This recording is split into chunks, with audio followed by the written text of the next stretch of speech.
As I stood outside our new home, excitement tingled through my veins. The house loomed before us, a charming Victorian structure with its pristine white exterior and intricate architectural details.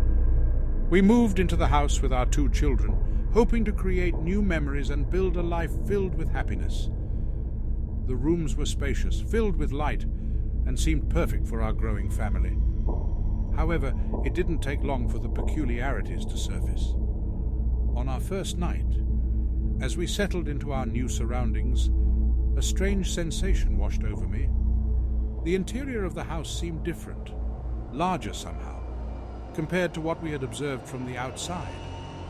Dismissing it as a mere illusion, I attributed it to my tired mind, but decided to explore further. That's when the nightmare began. As I ventured down the seemingly familiar hallways, they stretched and twisted, becoming unfamiliar passages leading to unexplored territories. Panic gripped my heart as I realized that the house was growing and changing shape, defying all logic. The walls shifted and swayed, bending and warping with an unsettling creak. The dimensions became warped, and the corridors seemed to multiply before my eyes. Frantically, I called out to my family, hoping they were safe and untroubled by the house's unnatural transformation.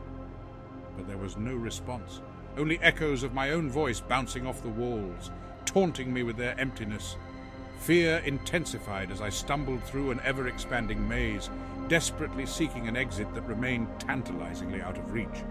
Each door I opened led to another corridor. Each turn I took only led to further disorientation. It was as if the house reveled in my torment. Hours turned into days, and still I found no respite.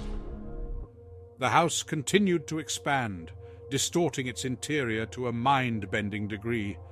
My family was lost within its labyrinthine depths, their cries for help silenced by the ever-shifting walls. I called out their names until my voice grew hoarse, clinging to the faint hope that somehow, somewhere, they would hear me. Days blurred together as I navigated through the impossibly vast rooms and labyrinthine halls. Hunger gnawed at my stomach.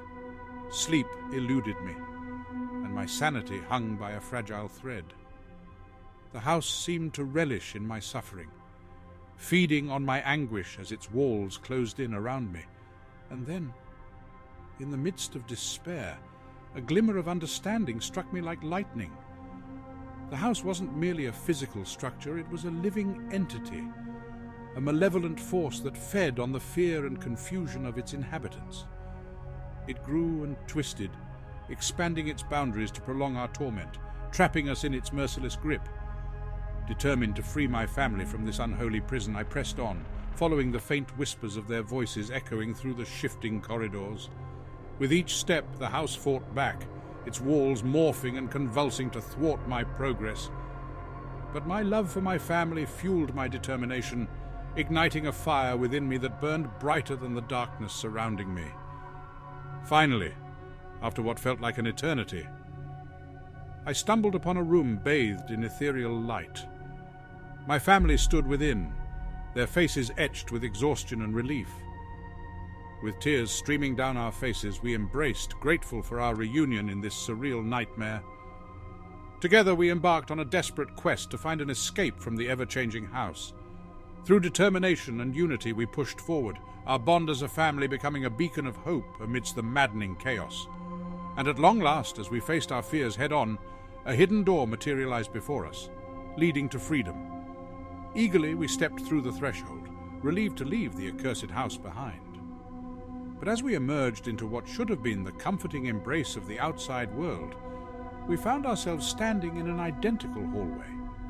The walls shifted and warped, mirroring the torment we had endured within the house. Confusion turned to horror as we realized that the house had not released us at all. It had merely presented us with another twisted layer of its sadistic game. The realization crushed our spirits, leaving us trapped in an infinite loop of despair. We lost all sense of time, our sanity teetering on the edge of oblivion. Our family, once a source of strength, crumbled beneath the weight of the house's unyielding grip. Desperation consumed us, eroding our bonds until we turned against each other, driven to madness by our eternal confinement.